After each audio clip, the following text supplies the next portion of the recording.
Chapter 1. Chapter 1. The sun bled crimson across the Texas sky as Charlotte's trembling hands struggled to strike another match. 3 precious matches gone already, swallowed by the rising wind. She couldn't afford to waste a fourth. Focus, Charlie. You're Charlie now. The name felt foreign on her tongue, even unspoken. 21 days since she'd cut her honey-blonde hair with kitchen shears in her cousin's barn. 21 days since she'd bound her chest with cotton strips until she could barely draw full breath. 21 days of running from the life her father had sold her into, a bride price paid, a wedding dress that would never be worn. 63 years old. Mr. Thornton was 63 years old, with gnarled hands and breath that reeked of tobacco and whiskey. Charlotte shuddered at the thought of him touching her. Finally, the 4th match caught. Charlotte cupped her palm around the fragile flame and touched it to the kindling she'd gathered. The fire sputtered, coughed, then took hold with a whisper of smoke. "Thank the Lord," she breathed, her voice deliberately low and rough, the way she'd been practicing. Even alone, she had to maintain the deception, every moment, every breath. She positioned her battered tin pot over the flames and poured in the last of her water from the canteen. The coffee grounds were running low, another 2 days, maybe 3 if she was careful. San Antonio couldn't come soon enough.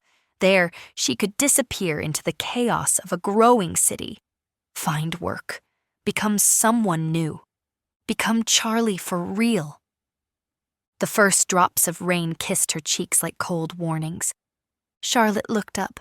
The sunset's glory was vanishing behind a wall of dark clouds rolling in from the west. Fast, impossibly fast. The wind shifted, carrying the smell of wet earth and something else. Something that made the hairs on the back of her neck stand up. The rain came all at once, not a gentle spring shower, but a Texas deluge, as if the sky had split open. The fire hissed and died in seconds. Charlotte grabbed her pot of not-quite coffee and her saddle pack, stumbling toward the limestone cliff face she'd noticed earlier. At least it offered an overhang, a few feet of dry ground in a suddenly drowning world. She pressed herself against the rough stone, shivering as the temperature dropped. Her boy's clothes, too large, purchased from a second-hand shop in Fort Worth, were already soaked through. The binding around her chest felt like iron bands now, constricting with each breath. Thunder cracked overhead, so close the ground trembled. And then she heard it, a sound that didn't belong to the storm, the unmistakable sound of a horse somewhere in the darkness beyond the rain, moving slow, moving deliberate. Charlotte's hand flew to the hunting knife at her belt, the only weapon she had. Her heart hammered against her ribs as she strained to see through the curtain of rain. Lightning flashed. For one brilliant second, the world turned silver-white, and she saw him, a rider not 30 yards away, sitting motionless on a paint horse, both man and animal dark silhouettes against the illuminated rain. But in that split second of light, she'd seen enough. The rider wore no hat, no cavalry uniform. His hair was long, his posture that of someone who belonged to this land in a way Charlotte never would. Thunder swallowed the light and darkness crashed back. But the image burned behind her eyes, and in that flash, she'd seen one more thing that made her blood run cold. He'd been looking directly at her. Charlotte pressed harder against the cliff, her breath coming in short gasps. Her fingers wrapped around the knife handle, though she had no illusions it would save her. She'd never used it for anything more than cutting rope. The rain drummed on. Seconds stretched into eternities. She couldn't hear the horse anymore over the storm, couldn't see anything in the absolute darkness. Was he still there? Had he moved closer? Why didn't he? A hand clamped over her mouth from behind. Charlotte's scream died against a palm that smelled of leather and smoke. Her back was yanked against a body solid as the cliff itself, an arm like steel pinning her arms to her sides. The knife clattered from her grip. "Don't move." The words were English but carried an accent. The voice was low, dangerous, spoken directly against her ear. "White men ride this way," he continued, his breath hot against her cold skin. "3 of them. If you value your life, boy, you will not make a sound." Charlotte's heart was a wild bird trying to break free of her chest, but she managed the smallest nod against his restraining hand. She felt him tense, listening to something she couldn't hear over the storm and the rush of blood in her ears. The seconds crawled past. His grip didn't loosen. If anything, it tightened, as if he could feel her thoughts of escape. Then, through the rain, she heard it too. Voices. Rough laughter. The jangle of harnesses and creak of saddle leather. They were coming closer. "Worthless savage probably went to ground," one voice carried through the storm. "We'll find him in the morning. Get his scalp then." "Should have shot him when we had the chance." "Where's the sport in that?" More laughter, cruel and careless, fading as they moved past, oblivious to the 2 people pressed against the cliff in the darkness. Charlotte didn't dare breathe. Neither did the man holding her. They stayed frozen as the voices disappeared into the storm, as the rain continued its relentless assault, as lightning painted the world in brief, horrible flashes of white. Finally, the grip loosened. Charlotte stumbled forward, spinning around, reaching for the knife that was no longer there. The Apache stood between her and her only weapon, holding it loosely in one hand. Even in the darkness, she could feel his eyes on her, studying her, judging her. "You ride alone, boy?" The word carried a weight she couldn't quite interpret. Charlotte forced her voice low, rough. "I do?" "Foolish." "Maybe." She lifted her chin, trying to project a confidence she didn't feel. "But it's my choice to make." A pause, then something that might have been a laugh, though it held no humor. "Choice," he repeated, as if the word itself was foreign. "White men hunting me like an animal, and you speak to me of choice. You could have let them find me." Charlotte wasn't sure where the words came from, some desperate need to understand why she was still alive. "Why didn't you?" Another flash of lightning illuminated his face for just a heartbeat. Sharp features, eyes dark as the storm itself, and something there. Anger, yes, but something else too, something that looked almost like pain. "Those men killed my brother." The words were flat, edged with barely controlled rage. "When I take them, it will be on my terms. In a way they will understand what they have done, not in the darkness where they stumble onto some fool boy and shoot him for sport, ruining my vengeance." He tossed her knife at her feet with casual disdain. "You were in my way, nothing more. Ride south at first light and stay out of my path, or next time I will let them find you." Then he turned and disappeared into the rain as if he'd never been there at all. Charlotte stood shaking beneath the cliff's overhang, listening to the storm, her fingers wrapped around the recovered knife. Somewhere in the darkness, she could still feel him watching. Chapter 2. The morning sun was merciless. Charlotte had forgotten how Texas heat could turn vicious the moment the storms passed, transforming the land into a steam bath. Her clothes, still damp from the night's deluge, clung to her like a second skin, and the binding around her chest had become an instrument of torture. Each breath was a conscious effort, shallow and unsatisfying. But it was the memories that truly suffocated her. Every time she closed her eyes, she saw him, felt the steel of his arm around her, the heat of his breath against her ear, the absolute sureness of his presence. "Those men killed my brother. The words echoed in her mind, spoken with such controlled fury that even now, miles away in the daylight, they made her shiver. She should be terrified of him. She was terrified of him. So why did her treacherous heart quicken every time she remembered the flash of lightning that had illuminated his face? "You're being a fool, Charlotte Weatherby," she muttered to herself, then immediately looked around to ensure no one had heard. But there was nothing but scrub brush and limestone outcroppings and the endless rolling hills of Texas stretching toward a horizon that shimmered with heat. Charlie? You're Charlie Weathers now.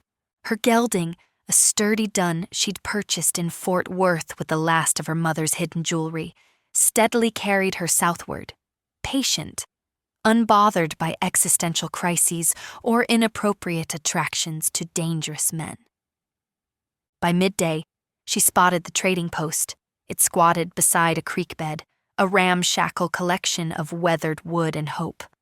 A few horses stood hitched outside, and the smell of wood smoke and frying bacon drifted on the breeze, making Charlotte's empty stomach clench with longing. She'd eaten nothing but jerky and stale biscuits for 3 days. But more importantly, she needed coffee, and food, and information about the road ahead. Charlotte dismounted, her legs stiff from hours in the saddle. She checked her appearance in the dun stirrup, hair still short and boyish beneath her wide-brimmed hat, dirt smudged artfully across her jaw to hide the smoothness of her skin, her father's old vest hanging loose enough to conceal her shape. The trading post's interior was dim and blessedly cool. The scent hit her immediately: tobacco, leather, salt pork, coffee beans, and beneath it all, the sour smell of men who'd gone too long between baths. Her eyes adjusted slowly to the gloom. 3 men occupied a table near the back, playing cards. The proprietor, a thick-set man with suspicious eyes, stood behind a counter cluttered with goods, and there, on the wall beside the door, hung a wanted poster with a likeness of her on it. Charlotte's heart stopped. Missing. The word screamed across the top of the poster in bold black letters, and below it, sketched in remarkable detail, was her own likeness, with long hair tumbling over her shoulders, and wearing the high-collared dress she'd abandoned in her cousin's barn. Charlotte Marie Weatherby, age 19, last seen near Fort Worth, Texas. $500 reward for information leading to her safe return. Contact: Edmund Weatherby, Weatherby Cattle Company. $500. Her father was offering $500. Not because he loved her, because she was property, because Mr. Thornton had paid handsomely for a young bride, and Edmund Weatherby always honored his contracts. Help you, boy? Charlotte jerked her gaze from the poster, her pulse hammering. The proprietor was watching her with those shrewd, calculating eyes. Coffee, she managed, pitching her voice low and rough, and beans and salt pork. Got coin? Yes, sir. She approached the counter, hyper-aware of the poster burning at her back, of the card players who'd looked up at her entrance. Did they see it? Did they see her beneath the disguise? The proprietor began gathering her supplies with methodical slowness. Riding alone? He asked casually. Meeting my pa in San Antonio, Charlotte lied smoothly. She'd practiced this story. He's waiting for me there. Dangerous country for a young'un. Apache been stirred up lately. He set a small sack of coffee beans on the counter, and the rich, earthy scent made Charlotte's mouth water. They say one of 'em killed 3 white men just last week. Cut 'em up something fierce. Charlotte's hands stilled on the coins she'd been counting. Those men killed my brother. Just defending their land, I reckon, she said quietly before she could stop herself. The card player's conversation died. The proprietor's eyes narrowed. That's so? His voice went cold. Well, boy, You keep that kind of thinking to yourself if you want to keep your scalp. Savages don't distinguish between sympathizers and enemies. Charlotte ducked her head, heart racing. Stupid. So stupid. Charlie wouldn't say such things. Yes, sir. Sorry, sir. Just tired from the road. She finished paying, gathered her supplies with trembling hands, and turned to leave, and found herself face to face with one of the card players blocking the door. He was tall, with a scarred face and eyes that moved over her with unsettling intensity. Whiskey fumes rolled off of him, mixing with the acrid smell of old sweat. You look familiar, boy, he said slowly. Real familiar. Charlotte's throat went dry. Got one of those faces, I suppose? Maybe. He leaned closer, and she fought every instinct not to recoil. Or maybe you're somebody's kin, somebody important. His gaze slid past her to the poster on the wall. Pretty girl, he mused. Real pretty. Worth a lot of money to the right people. You wouldn't know anything about where she might be, would you? No, sir. Charlotte's hand drifted toward her knife. Never seen her. A tense moment stretched between them. The trading post had gone absolutely silent. Even the flies buzzing against the window seemed to still. Then the man smiled, revealing brown teeth. Well, if you do see her, you let folks know. $500 is a lot of money. Might make a boy forget his loyalty to just about anyone. He stepped aside. Charlotte walked past him on legs that felt like water, forcing herself not to run, not to betray the terror singing through her veins. The sunlight outside was blinding after the dimness within. She loaded her supplies onto the dun with shaking hands, mounted, and rode away at a steady walk. Only when the trading post had disappeared behind a hill did she let herself breathe. Her father was hunting her. Of course he was. Edmund Weatherby didn't tolerate being defied, and he certainly didn't tolerate losing property he'd already sold. She should ride faster, should find a different route to San Antonio. A prickle of awareness swept across her skin. Charlotte's hand went to her knife as she scanned the landscape. Nothing but cedar and limestone, the endless roll of Texas hill country. But she felt it, felt him, watching her, just like in the storm. She saw no one, heard nothing but the creak of her saddle and her horse's steady breathing. Yet her body knew. The same way a deer knows when a wolf is near, some primal instinct that bypassed reason entirely. He was out there, somewhere in the heat shimmer and shadows. God help her.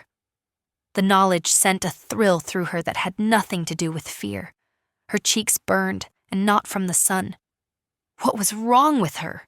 This man was dangerous. According to the proprietor, he'd killed 3 men. When I take them, it will be on my terms. The memory of his voice, low and deadly against her ear, made something flutter deep in her belly. Something that felt dangerously like longing. Charlotte urged her horse into a trot, as if she could outrun her own traitorous thoughts.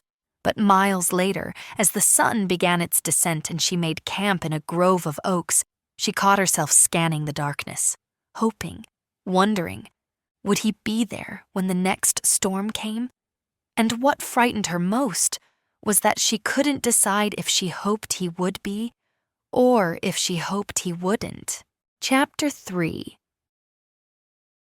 The live oaks offered sanctuary from the day's brutal heat, their gnarled branches spreading like ancient arms overhead, creating a canopy of dappled shade. Charlotte had chosen her camp carefully, near enough to the creek to hear its whisper over stones, far enough from the trail to avoid unwanted visitors. The grass here grew thick and green, fed by underground springs, and wildflowers dotted the clearing in splashes of purple and gold that seemed almost too beautiful for this harsh land. She'd gathered deadwood as the sun painted the western sky in shades of amber and rose, built her fire in a ring of stones with the careful precision her cousin had taught her, and now sat watching the flames climb and dance as twilight settled over the land like a velvet cloak, soft and dark and full of secrets. The coffee was almost ready, its rich, bitter scent mixed with the smoke and the evening perfume of honeysuckle growing wild along the creek bank, filling the air with a fragrance that reminded her achingly of home. Charlotte inhaled deeply, savoring it, holding the moment like something precious. Simple pleasures had become sacred things these past weeks. Hot coffee, a safe place to sleep, moments when she could almost forget the poster with her face on it, spreading like poison across Texas, turning every stranger into a potential enemy. Her dun grazed contentedly nearby, hobbled but relaxed, occasionally lifting his head to test the wind before returning to the sweet grass. The cicadas began their evening chorus, and to somewhere in the distance, a mockingbird ran through its repertoire of stolen songs, perfectly mimicking a cardinal, then a blue jay, then something Charlotte couldn't identify. It was almost peaceful. Almost. That prickle of awareness had never fully left her since the trading post.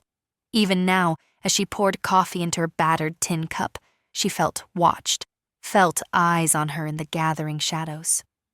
The back of her neck tingled with it, and twice she'd caught herself turning to scan the deepening darkness between the oaks, searching for movement that never quite materialized. Nothing visible. But her instincts screamed otherwise, every nerve alert and singing with certainty. You are either very brave or very simple-minded. Charlotte's hand jerked, sloshing hot coffee over her fingers. She bit back a yelp of pain and spun around, her heart leaping into her throat. He sat cross-legged, not 10 feet away, on the opposite side of the fire, simply there, as if he'd materialized from the smoke itself, as if he'd been sitting there all along, and she'd somehow failed to notice a full-grown man appearing in her camp. In the firelight, she could finally see him clearly, could study the details that had been hidden in storm and shadow. He was younger than she'd imagined, perhaps 25, no more than 30. His skin was the color of burnished copper, and his hair fell past his shoulders, black as a raven's wing and gleaming in the firelight. He wore a shirt of pale deerskin, adorned with intricate beadwork, in patterns of blue and white that formed symbols she didn't recognize, and buckskin leggings that disappeared into knee-high moccasins decorated with more of that careful, beautiful work.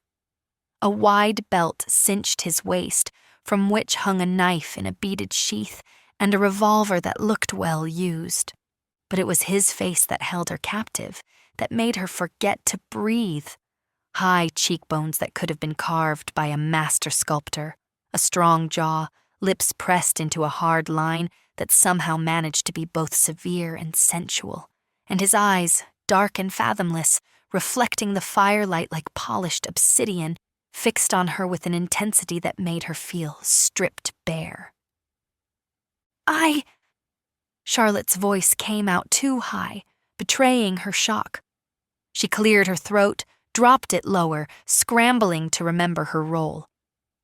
You startled me. I could have killed you 3 times since you made camp. His English was perfect, though accented with something that made each word sound deliberate, weighted with meaning and measured. You check behind you, but never above, never the trees. Any hunter knows to look up. Charlotte's gaze flicked upward involuntarily to the dark branches overhead, imagining him perched there like a great cat, watching her build her fire, make her coffee, settle in for the night, completely oblivious to his presence. I told you to ride south, he continued, his tone hard, to stay out of my path, yet here you sit, brewing coffee in Apache hunting grounds, making yourself a beacon for every outlaw and bounty hunter between here and San Antonio, with your smoke and your fire. I needed to rest. My horse needed water and grazing, and I can't ride all night in the dark. Your horse is fine. You are the one who lacks sense. He leaned forward slightly, firelight playing across the sharp planes of his face, creating shadows that made him look both beautiful and dangerous. That trading post you visited? 2 of those men rode out an hour after you left. They are following you, tracking you like you're a prize buck worth taking. Charlotte's stomach dropped, fear flooding through her veins like ice water. Following me? The one with the scarred face, and another, a thin man with a rifle and a reputation for finding people who don't want to be found. His eyes narrowed, studying her reaction with unnerving focus. They think you are hiding something. They think perhaps you know where to find the girl on the poster, or perhaps you are connected to her somehow. Her blood turned to ice in her veins. I'm just heading to meet my pa. I don't know anything about. Peace. He held up a hand, silencing her with a gesture that was almost gentle. I did not come to discuss your lies, though we both know you are wrapped in them like that binding around your chest, suffocating yourself with deception. Charlotte's hand flew to her vest, her face flaming with shame and shock. Do you think I am blind? There was almost amusement in his voice now, though his expression remained stern, giving nothing away. You move wrong, breathe wrong. Your hips sway when you walk, no matter how you try to stop them. You ride like you are trying to hide from your own body, stiff and unnatural. I don't know what you're suggesting. I'm just... Enough. The word cracked like a whip, cutting through her protests. I do not care what you run from, what name you were born with, what life you are trying to escape. I care only that you do not bring trouble to me, that your foolishness does not interfere with what I must do. Those men following you, they will catch you tomorrow, perhaps the day after, and when they do, they will hurt you. Badly. Before they decide whether to collect their reward or simply take what they want and leave you for the buzzards. The casual certainty in his voice made her shudder, made her understand that he wasn't trying to frighten her, but simply stating facts as he saw them, describing her future with the detachment of someone who'd seen such things happen before. Charlotte wrapped her burned fingers around the hot cup, needing something to ground her, to keep her from floating away on a tide of panic. Her mind raced, tumbling through possibilities and options, none of them good. She could run now in the dark, but her horse was hobbled, and if he spoke truth about the way she'd been careless with her safety, then running might just deliver her straight into their hands. Why are you telling me this? She asked quietly, meeting his eyes despite the fear threatening to choke her. Why help me at all? You made it clear I was nothing but an inconvenience to you. For a long moment, he said nothing. The fire crackled and popped, sending sparks spiraling up into the darkness like brief, dying stars. An owl called from somewhere in the oaks, low and mournful, a sound that seemed to come from another world entirely. I have not decided if I am helping you, he said finally, each word chosen with care. Perhaps I am simply curious why a girl plays at being a boy and rides alone into country where even men fear to travel, where death waits behind every rock and tree. I'm not a girl, His look silenced her more effectively than any words could have, one dark eyebrow raised in an expression that said he would not tolerate any more lies, that they were past that now. Charlotte's shoulders sagged in defeat. There was no point in denying it, not anymore, at least not to him. He saw through her as easily as looking through window glass. Would you like coffee? The words tumbled out before she could stop them. Absurd under the circumstances, ridiculous given the conversation they were having. But her mother had taught her manners, had drilled into her that hospitality was sacred, and even fleeing an arranged marriage and sitting across from an Apache warrior who'd just announced men were hunting her, those lessons remained carved into her bones. His eyebrows rose slightly in genuine surprise. You offer me coffee. I do. It's the least I can do. For the warning. For not killing me when you had the chance. She reached for her second cup, a dented tin thing she'd found in a creek bed days ago, and poured with hands that trembled only slightly.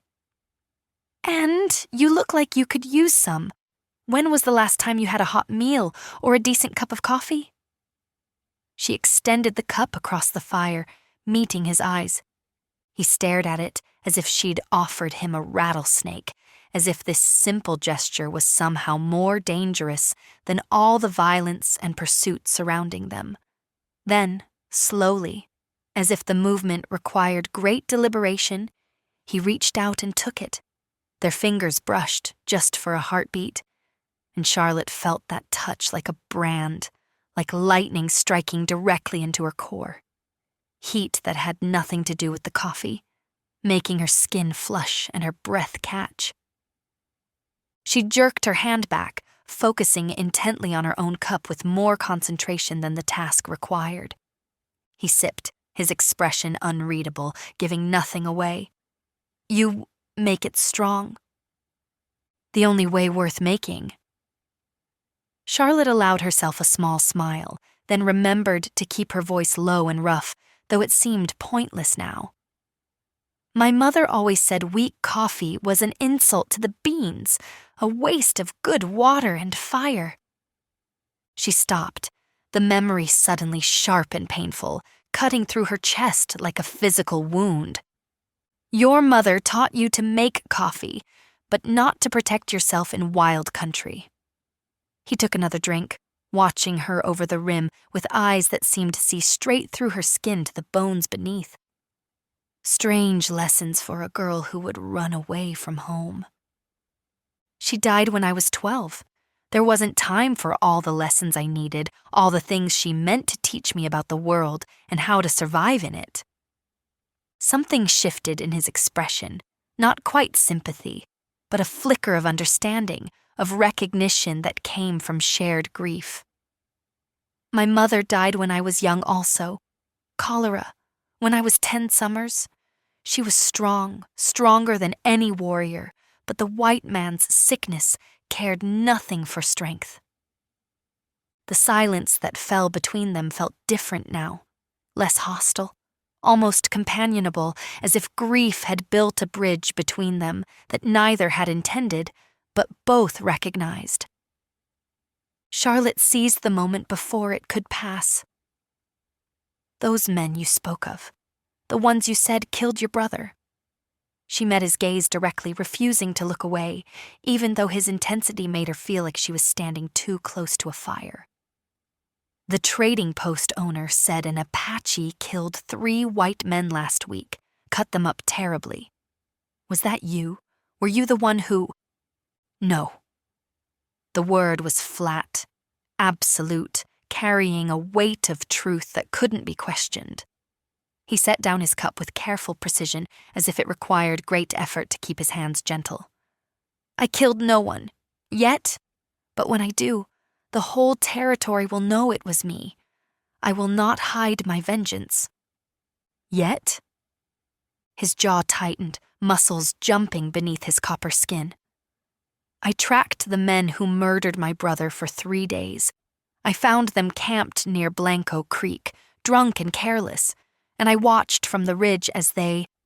He paused, his knuckles whitening around the cup, and Charlotte saw the effort it took for him to continue speaking, to push the words past whatever horror he was remembering.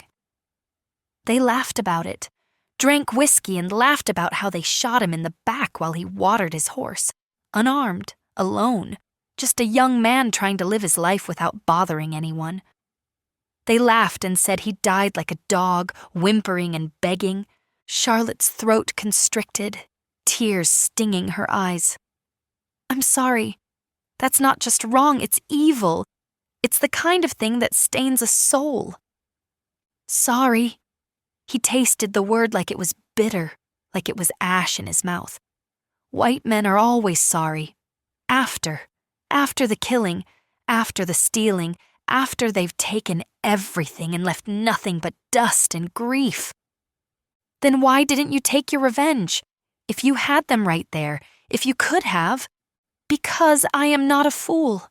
He leaned back slightly, shadows playing across his face in patterns that made him look ancient despite his youth. 3 armed men, and I am alone. I waited for the right moment, the moment when I could take them one by one, make them understand what they had done. I watched them sleep, watched them wake and ride toward the trading post, following them like a ghost they couldn't see. His eyes hardened to flint, becoming something cold and distant. And then I saw the others. Others? 5 more white men, different ones, rough men with the look of those who make their living through violence. They came from the east, and they were hunting anything with brown skin, anything that moved, anything they could kill for sport or profit. He touched the beadwork on his shirt almost unconsciously, his fingers tracing the patterns. They found 3 trappers making camp, peaceful men. French, I think, from their words, from the way they spoke to each other. Brown-skinned, but not Apache, not even from this land. Charlotte's stomach turned, bile rising in her throat. No, please tell me they didn't. They killed all 3, shot them where they sat, before the men even understood they were in danger. Then, he paused, as if gathering himself, as if what came next required strength he barely possessed. Then they mutilated the bodies, made it look like Apache work, like something we would do, scalped them incorrectly. We do not take scalps this way. It is not our custom. But white men think we do because they have been told these lies. Left arrows that no Apache would use, arrows made wrong, fletched wrong, and they planted my brother's medicine bag at the scene, the sacred pouch he carried that held his prayers and his connection to the spirits. How did they have your brother's medicine bag? How could they? The men who killed him must have sold it, or traded it for whiskey or ammunition, or whatever small price they thought it was worth. His hands clenched into fists, knuckles white with the force of his grip. They took something sacred and turned it into evidence of a crime that never happened, into proof of Apache savagery that exists only in their imaginations and their greed. Charlotte's mind reeled, trying to grasp the full scope of what he was describing. But that means they created their massacre, made it look exactly like what white people expect from Apache, what they have been taught to fear and hate. Then they rode to the fort and told their story, probably collected money for each scalp, for each piece of evidence of the savage Indians terrorizing honest white men just trying to make their way in this territory. His voice dripped with bitter sarcasm. Bloodthirsty Apache on the warpath. 3 innocent white men slaughtered for no reason except our supposed cruelty and hatred. The story white people want to believe. The story that justifies everything they do to us, every piece of land they take, every promise they break. Charlotte's throat closed around words that felt completely inadequate. But that means soldiers are hunting for an Apache war party that doesn't exist. That means your people, who are already starving and pushed onto worthless land where nothing grows, will face more violence, more death, more reasons for the army to come after you. Yes? The single word carried the weight of 1,000 griefs. He looked at her, and the raw fury in his eyes made her breath catch, made her understand that she was seeing something dangerous and barely controlled.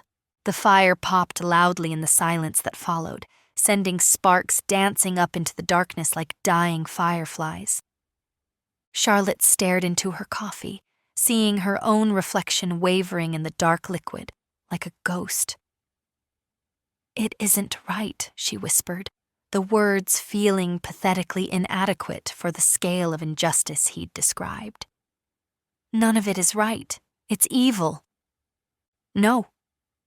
He picked up his cup again, took a long drink as if the coffee could somehow wash away the bitterness of his story.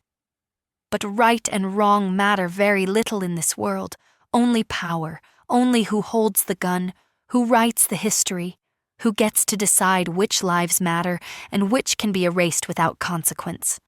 They sat in silence, drinking coffee as the fire burned low, flames settling into glowing embers. The night sounds surrounded them, the creeks whisper, the wind in the oaks, the distant yip of coyotes beginning their evening song that rose and fell like laughter in the darkness. "What's your name?" The question escaped before she could reconsider, before she could remember all the reasons she should keep this distance, should maintain this professional coolness between them. He studied her for a long moment, firelight reflecting in his dark eyes. "Why would I give you my name?" "Because I gave you coffee." Charlotte attempted a smile, though her heart was pounding so hard she was certain he could hear it. "And because I'd like to call you something other than you in my head. It seems only fair." "What do you call me in your head now?" She felt her cheeks heat, grateful for the darkness that might hide her blush. "The man from the storm, the Apache, the one who keeps saving me without meaning to, without wanting to, without having any reason except—" She trailed off, not sure how to finish that sentence. Something that might have been a smile ghosted across his lips, there and gone in an instant, like a bird's shadow across stone. "Neshoba," he said finally, offering the name like a gift, like something precious. "It means wolf in my mother's language. She named me this because I was born during the wolf moon, in the deepest part of winter when the wolves sing." Neshoba.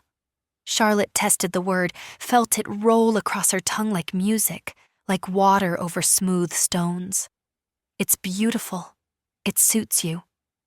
"And you." His eyes glinted in the firelight. "What name were you given before you became Charlie? Before you cut your hair and bound your chest and pretended to be something you are not?" She hesitated. Giving him her real name felt dangerous, like handing over a piece of her soul. "Charlotte," she finally whispered, the name feeling strange after weeks of being Charlie. "Charlotte Marie Weatherby?" His expression didn't change, but she saw the recognition in his eyes, saw him connecting the name to the poster, understanding the full scope of what she was running from. He'd seen the poster. Of course he had. He saw everything. $500, he murmured, his voice neutral, giving nothing away. "You must be very valuable property to someone." The word stung, even from him, especially from him. "I'm not property. I refuse to be property. I won't accept that my body and my life belong to anyone but me." Hence the disguise, the running, the coffee in Apache hunting grounds. He nodded slowly, understanding dawning in his eyes. "And where does Charlotte Marie Weatherby run to when men hunt her from behind and wait for her ahead? Where does this road lead?" "San Antonio. I have a friend there who might help me, might hide me or help me get farther south, maybe to Mexico, where my father's money and reputation mean nothing."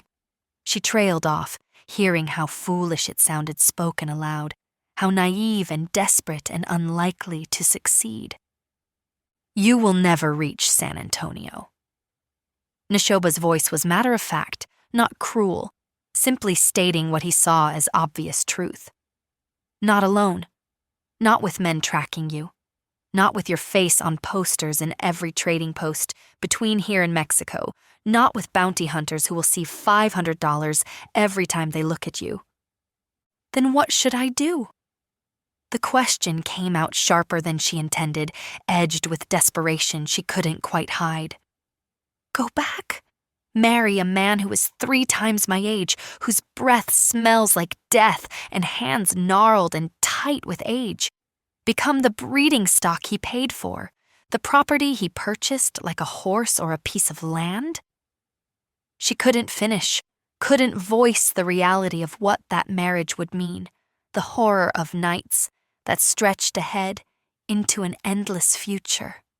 Neshoba was quiet for a long moment, staring into the fire as if the flames might hold answers.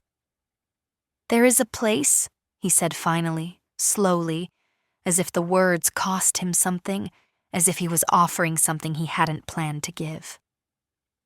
"In the hills west of here, where the white men do not go because they fear Apache spirits and the ghosts of the old ones, where the soldiers do not patrol because the land is worthless to them, no gold, no good water, nothing they want to steal, just rocks and heat and silence." Charlotte's heart began to race, hope kindling in her chest like a small flame. A hiding place? "My people use it sometimes, when we are hunted, when we need to simply exist without fear for a short while." His gaze lifted to hers. "You could stay there a few days, perhaps a week, until the men tracking you give up and move on to easier prey, until your face becomes old news, replaced by fresher bounties, newer problems that capture their attention." "You would help me hide? Why would you do this?" Neshoba's expression hardened again, and she glimpsed the warrior.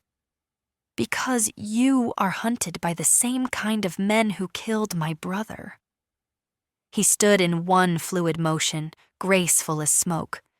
He paused, looking away into the darkness beyond the firelight. Charlotte rose to her feet as well, her legs shaky beneath her. She was acutely aware of how close they stood, with only the dying fire between them, of how the shadows carved his features into something both fierce and achingly beautiful, of how her heart hammered against her ribs like it was trying to escape. "Thank you," she managed finally, her voice barely above a whisper. He nodded once, sharp and definite, a gesture that said the decision was made, the course was set. "We leave before dawn. The men following you are camped 3 miles east. I watched them make their fire, heard them planning how they will take you tomorrow. We must be gone before first light, and we must leave no trail they can follow. They are good trackers, experienced hunters. We cannot afford mistakes." He turned to disappear into the darkness, then paused at the edge of the firelight, his form half shadow, half substance. "Charlotte." The sound of her real name in his voice sent shivers down her spine, made her skin prickle with awareness. "Yes?" "When we reach the hiding place, you will cease this pretense of being a boy. It fools no one who looks closely, and it will only cause problems with my people when we arrive. They do not take kindly to deception, and they will see through your disguise within moments of meeting you." His eyes held hers with an intensity that made her breath catch. Charlotte nodded, not trusting her voice. And then he was gone, melted into the shadows, as if he'd never been there at all, as if he were made of darkness and moonlight rather than flesh and blood. Charlotte sank back down beside the fire, her coffee long since cold in the cup she still held. But she barely noticed. Her mind spun with everything that had happened, and the terrifying, exhilarating realization that somewhere between the storm and the coffee and the shared truths, she'd begun to trust him in ways that defied all logic and reason. More than trust him, she was beginning to feel things she had no business feeling. Things that made her skin flush and her breath quicken. Things that had nothing to do with fear and everything to do with the memory of his arm around her in the rain, the brush of his fingers against hers when they had exchanged the coffee cup, the intensity in his dark eyes when he'd said her name, her real name, like it was something precious. Charlotte wrapped her arms around herself and stared into the dying embers. What was happening to her? Why did the thought of riding into the wilderness with Neshoba, of leaving behind her disguise and simply being Charlotte again, fill her with more anticipation than terror, more longing than fear? The night offered no answers. Only the whisper of wind through oak leaves, the murmur of the creek over stones, and somewhere in the darkness, the certain knowledge that he was watching over her camp, standing guard against the men who hunted her, keeping her safe. Chapter 4. The stars were still bright overhead when Charlotte felt a hand on her shoulder. She woke instantly, heart racing, hand reaching for her knife before her eyes had fully opened, but Neshoba's voice, low and calm, stopped her mid-motion. "It is time. We must go now, while darkness still hides us." Charlotte sat up, blinking sleep from her eyes. The fire had died to ash and ember, barely glowing in the pre-dawn darkness. The air was cold against her skin, carrying the scent of dew-wet grass. Around them, the live oaks were pools of deeper shadow against a sky just beginning to pale. "The men?" she whispered, already reaching for her bedroll. "Stirring. They will break camp within the hour, and they are closer than I would like. 3 miles is nothing to men with greed driving them." Neshoba moved with silent efficiency, already saddling her gelding while she gathered her scattered belongings. "We need at least an hour's head start, and we need the rocky ground to hide our trail." Charlotte's hands trembled as she rolled her blanket, stuffed her few possessions into her saddlebags. Fear and anticipation warred in her chest, making it hard to breathe, hard to think clearly. She was trusting this Apache warrior she'd known for barely 3 days with her life. And God help her, she wanted to trust him, wanted it with an intensity that frightened her. "Here." Neshoba appeared beside her, holding something in his hands. A knife. "Remove the binding, now, before we ride." Charlotte's cheeks burned even in the darkness. "I will turn my back. But it must be done, Charlotte. You cannot ride hard through rough country while suffocating yourself." His voice was firm but not unkind. He turned away, becoming a silhouette against the lightening sky, giving her privacy, even though she knew he could probably hear every rustle of fabric, every catch in her breath. Charlotte's hands shook as she removed her vest, then her father's old shirt.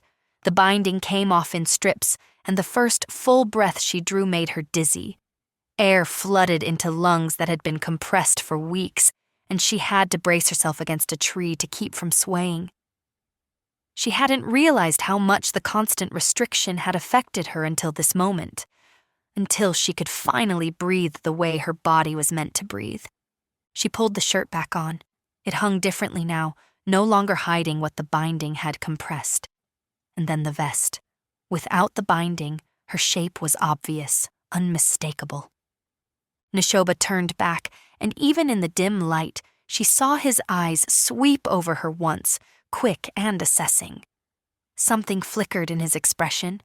Approval. They mounted in silence, and Neshoba led them west, away from the creek, away from the trail, into country that grew increasingly rough and wild. The pre-dawn light revealed a landscape of limestone ridges and cedar breaks, of hidden valleys where morning mist pooled like water. The air smelled of juniper and sage, of dust and stone. They rode in single file, Neshoba's paint horse picking its way over rocky ground with the sure-footedness of an animal born to this country. Charlotte's gelding followed, less certain but steady, trusting the lead horse to find safe passage.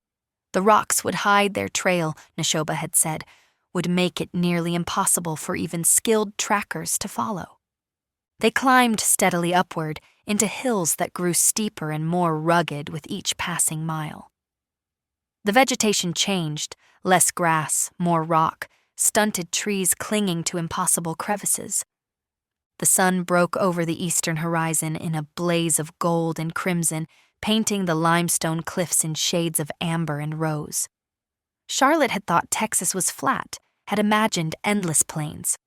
But this country was all vertical drama, towering rock faces, deep canyons carved by ancient water, mesas that rose like tables set for giants. They rode for hours without speaking.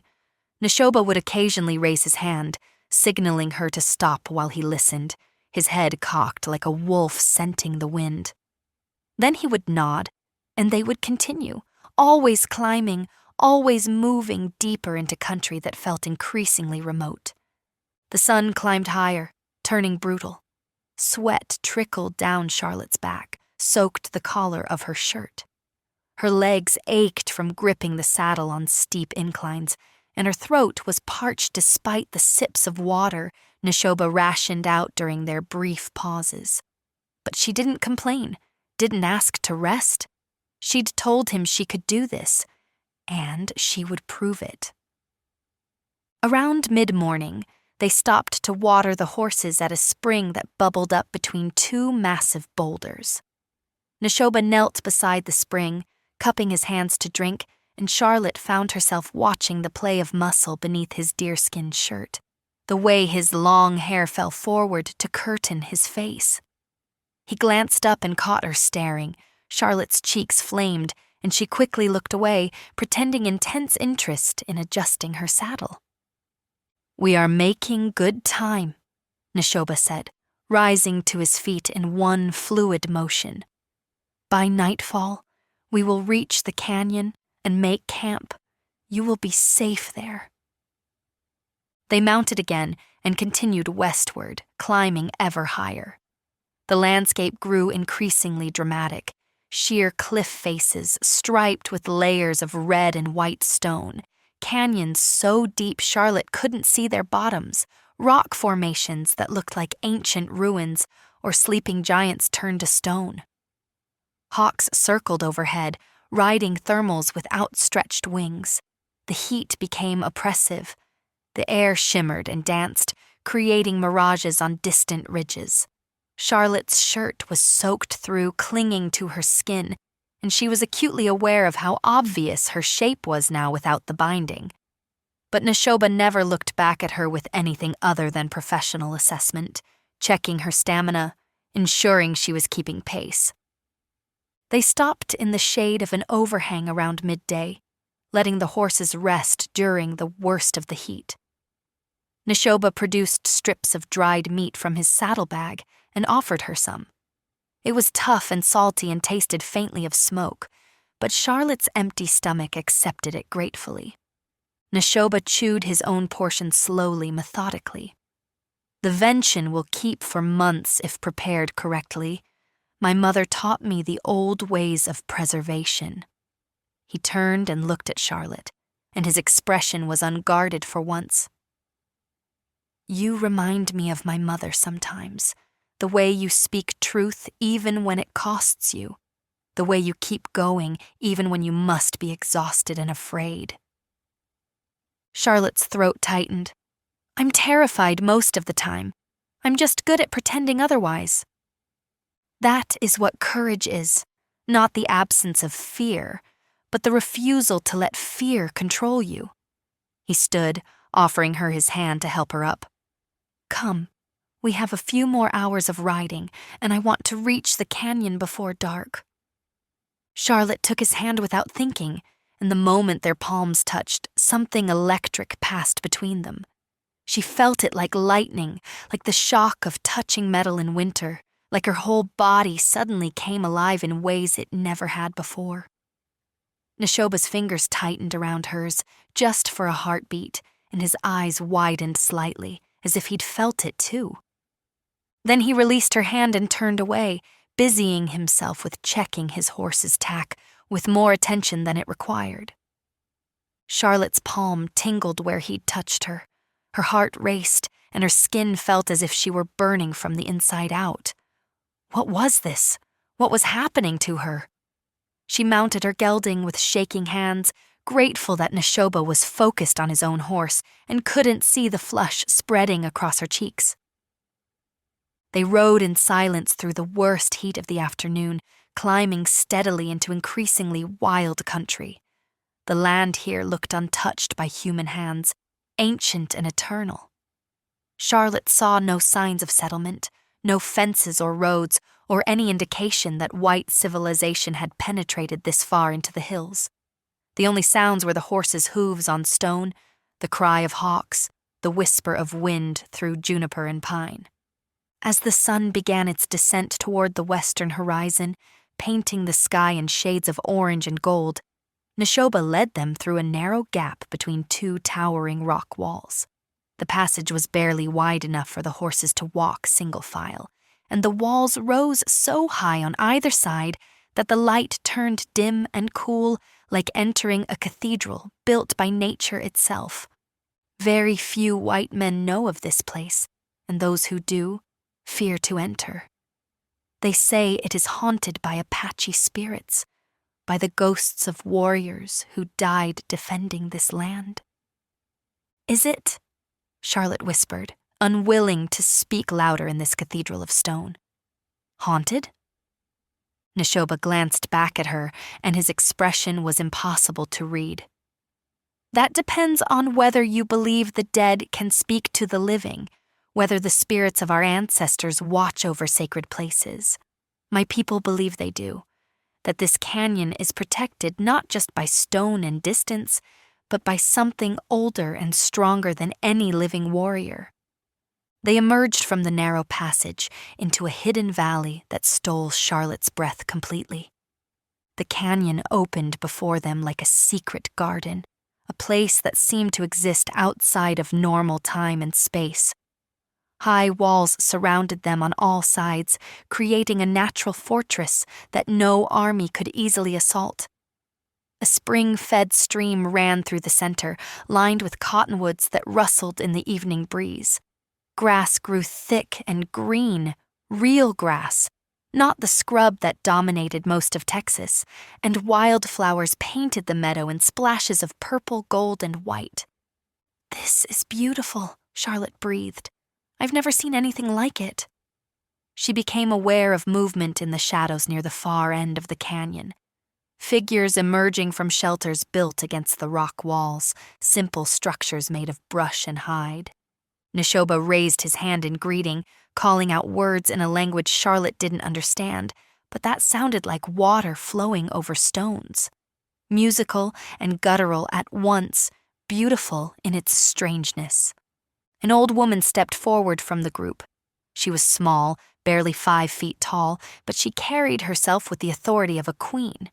Her face was a map of wrinkles. Her hair was pure white, braided and wrapped with strips of red cloth that matched Neshoba's headband. She wore a dress of soft deerskin decorated with beadwork and fringe, her dark eyes fixed on Charlotte with an intensity that made her want to squirm. Neshoba dismounted and approached the old woman with obvious respect, bowing his head slightly. They spoke rapidly in Apache. The old woman's gaze never left Charlotte's face, studying her with an expression that was neither welcoming nor hostile, simply assessing. Finally, the old woman nodded once and spoke directly to Charlotte in heavily accented but perfectly understandable English. "So, Neshoba brings us a white woman who dresses as a man and runs from her own people." Her voice was cracked with age but strong, carrying easily across the space between them. "Interesting. Very interesting." Charlotte dismounted on shaking legs, acutely aware of how she must look, disheveled, dusty, her short hair wild, and her shirt clinging to her in ways that left nothing to the imagination. She straightened her spine and met the old woman's eyes, refusing to cower. "My name is Charlotte Weatherby. I'm grateful for your hospitality and your willingness to shelter me when I have no right to ask it of you." The old woman's eyebrows rose. "You speak with respect. That is good. Rare in white people, but good." She circled Charlotte slowly, studying her from every angle like a horse trader examining potential purchase. "You run from a marriage you do not want." "Yes, ma'am." Charlotte saw no point in lying, not here, not now. "And you cut your hair and bind your breasts and pretend to be a boy to escape." There was no judgment in the question, only curiosity. I did what I had to do to survive, to have any chance at freedom. The old woman completed her circle and stopped in front of Charlotte again. My grandson tells me you offered him coffee, that you spoke against the lies white men tell about our people. I am Desba, the old woman said. It means war woman. I am Neshoba's grandmother on his mother's side, the keeper of our stories and our traditions. You may stay here for as long as you need, white girl. Relief flooded through Charlotte so intensely her knees nearly buckled. Thank you. You can thank me by making yourself useful. Desba's voice turned brisk, practical. We do not keep useless people here. You will work. You will learn our ways. You will earn your place among us. I learn quickly, and I'm not afraid of difficult tasks, Charlotte said. Something that might have been approval flickered in Desba's ancient eyes. We shall see. Words are easy. Actions are truth. You will stay in my shelter. I will teach you what you need to know to survive here, and you will help me with the work that my old hands struggle to do. Fair exchange? More than fair. Charlotte's voice was thick with gratitude and exhaustion and emotions. Come then. You need food and rest. You look like you are about to fall over, and I cannot have Neshoba's guest collapsing in the dirt. It would reflect poorly on our hospitality. Desba turned and began walking toward one of the brush shelters, clearly expecting Charlotte to follow. Charlotte grabbed her saddlebags and started after her, then paused and looked back at Neshoba. He stood beside his horse, watching her with an expression she couldn't quite read. Something intense, something that made her heart stutter in her chest. Thank you, she said softly, the words inadequate for everything he'd done. For bringing me here, for saving my life more times than I can count. Neshoba's expression softened almost imperceptibly. Rest, Charlotte. We will talk tomorrow when you have eaten and slept and recovered from the journey. Charlotte, Desba's voice cracked like a whip. Now, girl, before you starve or I change my mind about harboring a white woman who cannot follow simple instructions. Charlotte jumped, tearing her gaze away from Neshoba. She hurried after Desba, her cheeks burning, acutely aware that probably half the camp had just witnessed her staring at Neshoba like a lovesick fool. What was wrong with her? She'd known this man for 3 days. That wasn't enough time to develop feelings for someone. That wasn't enough time to start imagining what it might be like if he touched her again, if he looked at her with something other than professional concern. Stop that immediately, Desba said without turning around. Stop what? Charlotte asked, startled. Whatever thoughts are making your face turn that color and your breathing speed up like you have been running. Desba pulled aside the hide covering the entrance to her shelter. My grandson is a good man, a strong warrior, a credit to his mother's memory. But he is also Apache, and you are white. That path leads only to heartbreak, child. Better to recognize that now and save yourself the pain. Charlotte's cheeks flamed hotter. I don't know what you mean. I'm just grateful for his help. I'm not thinking anything inappropriate. Lies taste bitter, even when spoken to protect yourself. Desba's eyes gleamed with something that might have been sympathy or might have been amusement. I have lived many years, seen many things. I know what a woman looks like when she is beginning to feel something dangerous, for a man she cannot have. I wore that expression myself once, long ago. What happened? The question escaped before Charlotte could stop it. Desba's expression turned distant, sad. What always happens when people from different worlds try to bridge the gap between them? Pain, loss, beautiful moments stolen from time, yes, but paid for with blood and tears. She gestured Charlotte inside the shelter. Come, we will speak no more of this tonight. You need food and rest, and I need to decide whether you are brave or simply foolish. Charlotte ducked into the shelter, her mind reeling. The interior was larger than it had appeared from outside, with a fire pit in the center and sleeping pallets arranged along the walls. Baskets of varying sizes held supplies: dried meat, roots, herbs, tools.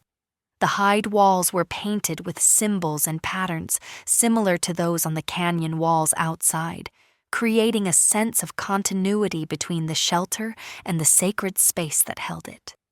Desba was already preparing food, her gnarled hands moving with practiced efficiency. Charlotte watched, trying to memorize each movement, each ingredient, wanting to be useful, wanting to prove she could learn. Sit, Desba commanded. Watch. Tomorrow you work. Tonight you rest and eat and try not to think about things that can only bring sorrow. Charlotte sat, but her mind refused to obey the second part of that command. As Desba cooked, some kind of stew with meat and roots and herbs that filled the shelter with the most amazing smell, Charlotte's thoughts kept drifting back to Neshoba. To the way he moved, the way he spoke, the way he'd looked at her when she'd thanked him, to the way her whole body had come alive when he'd touched her hand, to the impossible, terrifying realization that she was falling for him, had been falling for him since the moment in the storm when he'd wrapped his arm around her and whispered in her ear.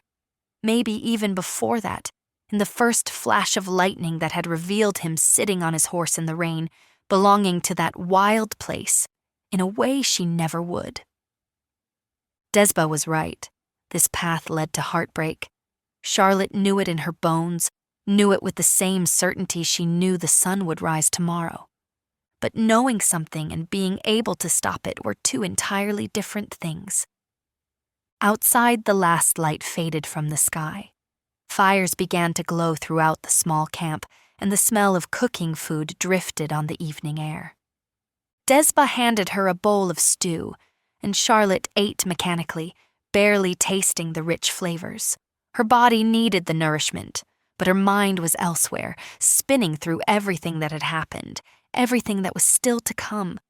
She was just finishing her meal when a sound split the evening quiet, a sound that made every person in the canyon freeze. A gunshot, sharp and unmistakable, echoing off the canyon walls from somewhere beyond the narrow entrance passage. Then another, and men's voices, shouting in English, getting closer. Desba's face went gray. No, they could not have followed. It is impossible. No white man has ever tracked anyone through the rocks to this place. But even as she spoke, Charlotte heard the voices growing louder, echoing through the stone passage that was supposed to be their protection. Charlotte's blood turned to ice. The trackers from the trading post. They'd followed her here. She'd led them straight to Neshoba's people. Desba grabbed Charlotte's arm with surprising strength. Come, quickly. There is another way out, a passage the old ones made. We must get the children to safety before... The shelter's hide entrance was ripped aside, and a man stood silhouetted against the firelight, a tall, rugged man with a rifle in his hands and a smile on his scarred face. Well, he drawled, his eyes fixing on Charlotte with predatory intensity. Looks like I just earned myself $500, and maybe I'll collect a few Apache scalps while I'm at it. Make it a real profitable day. He raised his rifle, pointing it directly at Charlotte's chest. The hidden canyon, the sacred place that had protected Neshoba's people for generations, had just become a trap. Chapter 5. Time seemed to freeze. Charlotte stared down the barrel of the rifle, her mind blank with terror.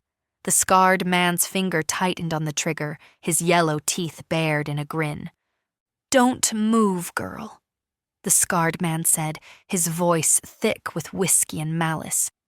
You're worth more alive than dead, but that don't mean I can't hurt you some before we take you back to your daddy.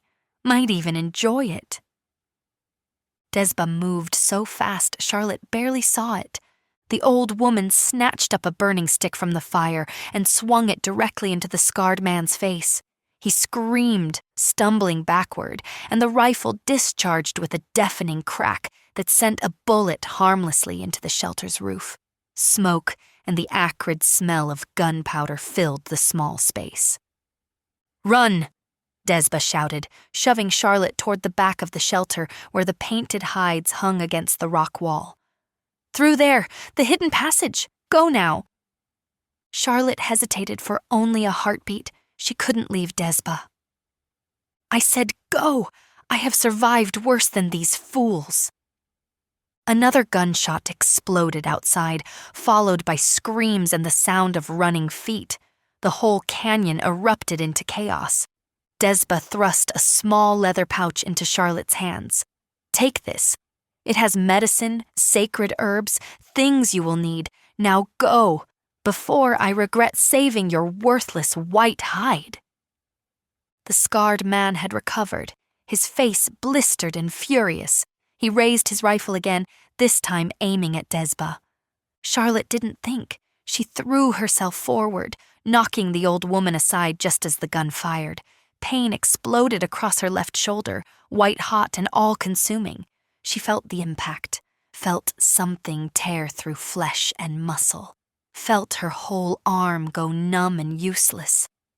She hit the ground hard, Desba beneath her. The world tilted and spun, but through the haze of agony, Charlotte heard the scarred man chambering another round, heard his boots crossing the packed earth toward them. "Stupid girl, now you've gone and made me angry. I'm gonna—" He never finished the sentence. Neshoba appeared in the shelter's entrance like vengeance incarnate, moving with a speed and fury that seemed inhuman. His knife flashed in the firelight. The scarred man turned, tried to bring his rifle around, but he was far too slow. Neshoba's blade found his throat. The man went down without another sound, his rifle clattering uselessly beside him. Blood pooled on the shelter floor, soaking into the earth that had been sacred ground just moments before. Neshoba pulled Charlotte to her feet with one hand while the other still gripped his bloodied knife. His face was a mask of controlled rage, his dark eyes blazing with something fierce and primal. "How bad?" he demanded, his gaze dropping to her shoulder where blood was spreading across her shirt in an ever-widening crimson stain. "I don't know. It hurts." Charlotte's voice sounded distant to her own ears, shock beginning to set in. "Desba." Neshoba looked to his grandmother, who was already struggling to her feet. "I am fine, grandson. Just bruised." This foolish white girl threw herself in front of a bullet meant for me. The old woman's eyes softened as she looked at Charlotte, something like respect flickering in their dark depths. Perhaps she is braver than I gave her credit for. More gunshots echoed through the canyon, accompanied by screams that made Charlotte's blood run cold. "Get Charlotte and the children through the hidden passage. I will hold them here, buy you time to escape into the hills." "No!" Charlotte grabbed his arm with her good hand, ignoring the lance of agony the movement sent through her wounded shoulder. "You can't fight them alone. Come with us. We can all escape together." He looked down at her, and for just a moment his expression softened. His free hand came up to cup her cheek, his thumb brushing across her skin with tenderness. "Someone must stay, Charlotte. Someone must make them pay for violating this sacred place." His eyes held hers, and she saw sorrow there beneath the rage, grief. "Neshoba, dash. Listen to me." His voice turned urgent, his hand sliding from her cheek to grip her good shoulder, grounding her, forcing her to focus despite the chaos erupting around them. "These men came for you. They tracked you here because you are worth money to them, because your father has placed a bounty on your head that makes you more valuable than gold." Tears burned Charlotte's eyes, blurring her vision. "I don't care about me. I care about you not dying in some pointless last stand." "It is not pointless if it saves you." His voice dropped to barely a whisper, meant only for her ears. "You are worth saving, Charlotte Weatherby. You are worth more than you know, more than your father's bounty, more than the price any man would put on you." Outside, a woman screamed, another gunshot, then another. The smell of smoke began to drift into the shelter, acrid and choking. They were burning the camp. Desba grabbed Charlotte's good arm, pulling her toward the back of the shelter where the painted hides covered what Charlotte now realized was an opening in the rock wall, cleverly concealed by the artwork and the shadows. "Come, child. We must go now, while Nashoba holds their attention. The children need us.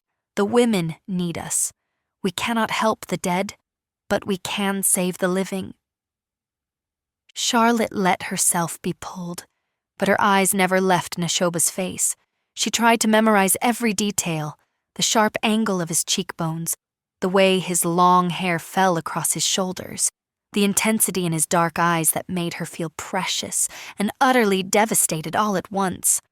Then he was gone, disappearing through the shelter's entrance with his bloodied knife in hand, to face impossible odds with the same calm determination she'd seen in him from the first moment he'd appeared in the storm. Desba dragged Charlotte through the hidden opening, and suddenly they were in darkness so complete it felt like being swallowed alive. Charlotte's wounded shoulder screamed in protest as she squeezed through the narrow passage, but she bit down on her lip to keep from crying out, tasting blood and tears and the bitter flavor of grief. Behind them, more gunshots, shouting, the crackle of flames consuming everything the Apache had built, everything they'd tried to preserve. The passage was barely wide enough for one person, forcing them to move in single file through absolute blackness. Charlotte's good hand scraped against rough stone, and she felt moisture dripping from somewhere above, groundwater seeping through layers of ancient rock.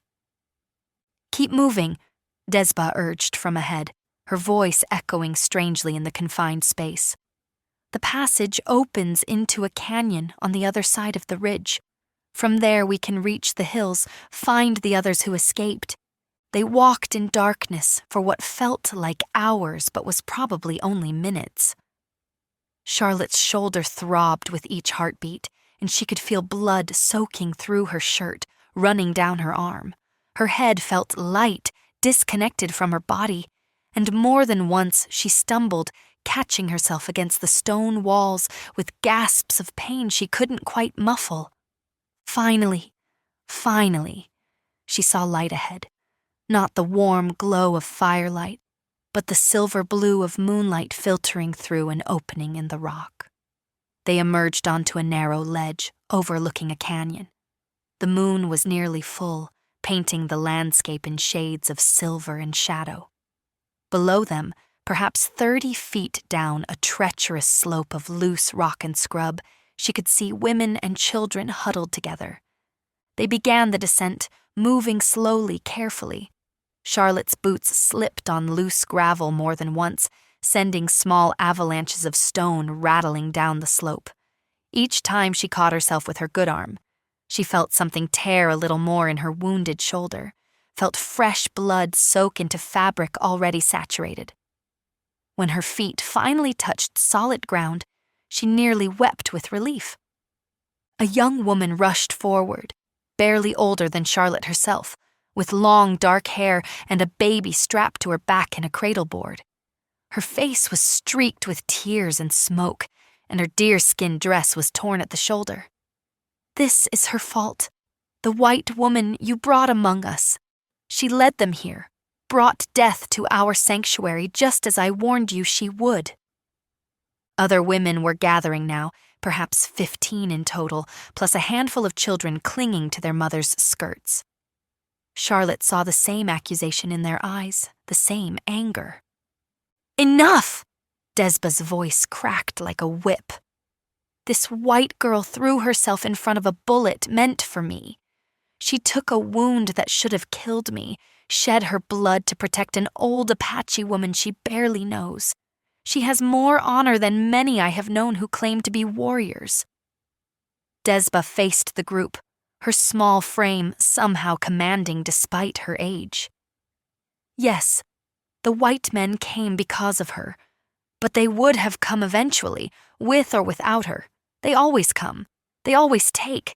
They always destroy what they cannot own or understand. Her voice grew harder, colder. The girl is not our enemy. She is a victim of the same greed and cruelty that hunts us. The crowd looked unconvinced, but no one said anything more. They simply turned away and moved back to the small campfire. Desba guided Charlotte to a flat rock and gently pushed her to sit. Let me see the wound. We must stop the bleeding before infection can set in and finish what the bullet started. Charlotte's fingers fumbled with the buttons of her vest, but they wouldn't cooperate. Her hands shook too badly, and her left arm hung useless at her side, the pain now a constant grinding presence that made it hard to think about anything else. Desba brushed her hands aside and worked the buttons herself with patient efficiency. When she peeled back the blood-soaked fabric of Charlotte's shirt, even the old woman's impassive expression flickered with concern. The bullet went through. That is good, no lead to dig out, less chance of poison in the wound. Desba probed gently around the entry and exit holes, and Charlotte had to bite down on her lip to keep from screaming. But it tore muscle. You will not have full use of this arm for many weeks, perhaps longer. You will need rest and medicine and care. I'll heal. Charlotte's voice came out thready, weak. I always heal. I'm harder to kill than I look. That remains to be seen. Desba opened the leather pouch she'd thrust into Charlotte's hands back in the shelter, the one Charlotte had somehow managed to hold onto through the escape and the descent. Inside were bundles of dried herbs, strips of clean cloth, and a small clay jar sealed with wax. The old woman worked quickly, crushing herbs between her gnarled fingers and mixing them with something from the jar. A paste that smelled sharp and medicinal. She packed the mixture into both the entry and exit wounds with firm, practiced movements that made Charlotte gasp and clench her teeth against waves of agony. This will hurt worse than the bullet did, Desba warned, wrapping strips of cloth around Charlotte's shoulder to hold the medicine in place and staunch the bleeding. The medicine burns like fire as it cleanses the wound, draws out bad spirits and corruption. She wasn't lying. Within seconds, Charlotte felt like her entire shoulder was being consumed by flames.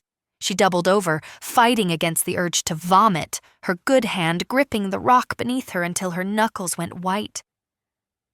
The pain will pass. The medicine will do its work. You are strong enough to endure this. Charlotte wasn't sure she was strong enough for anything anymore. Her body felt like it was falling apart, and her heart felt like it had been torn from her chest and left bleeding in the canyon with Neshoba. He may yet live, Desba said softly, as if reading her thoughts. Neshoba is not easy to kill. His father was the same, walked through battles that should have ended him, survived wounds that would have killed lesser men. Perhaps the son has inherited the father's luck. Desba finished binding Charlotte's shoulder and sat back, studying her work with a critical eye. You will live. The wound is serious, but not fatal if we keep it clean, and you do not do anything foolish, like using that arm before it heals.